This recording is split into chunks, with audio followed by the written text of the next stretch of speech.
இன்றைய வேளாண் ஆலோசனை நேரத்தில் சென்னை, காஞ்சிபுரம், திருவள்ளூர், வேலூர், கடலூர், விழுப்புரம், திருவண்ணாமலை ஆகிய மாவட்ட விவசாயிகளுக்கான வேளாண் ஆலோசனை. தற்பொழுது நிலவி வரும் வானிலையின் காரணமாக நெற்பயிரில் பாக்டீரியா இலைக்கருகள் நோயின் தாக்கம் அதிகமாக காணப்படுகிறது.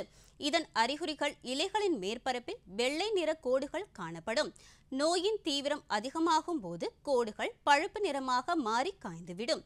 இதை கட்டுப்படுத்த ஏக்கருக்கு காப்பர் ஹைட்ராக்சைடு 300 கிராம் என்ற அளவில் தெளிக்கவும். தற்பொழுது நிலவி வரும் சூழ்நிலையில் நெல் நடவு வயலில் இலைப்பின் தாக்கம் தென்பட்டால் 1 ஏக்கருக்கு தயாமித்தாக்சம் 40 கிராம் அல்லது அசாப்டிராக்டின் 400 மில்லிலிட்டர் 10,000 ppm என்ற அளவில் தெளிக்கவும். தற்பொழுது நிலவி வரும் வானிலையின் காரணமாக நெற்பயிரில் இலை சுருட்டுப்புழு தாக்கம் காணப்படுவதால் அதை கட்டுப்படுத்த 1 ஏக்கருக்கு காப்பர் சல்ஃபான் 400 மில்லிலிட்டர் அல்லது கார்டாப் ஹைட்ரோகுளோரைடு 600 கிராம் என்ற அளவில் காலை அல்லது மாலை நேரத்தில் தெளிக்கவும்.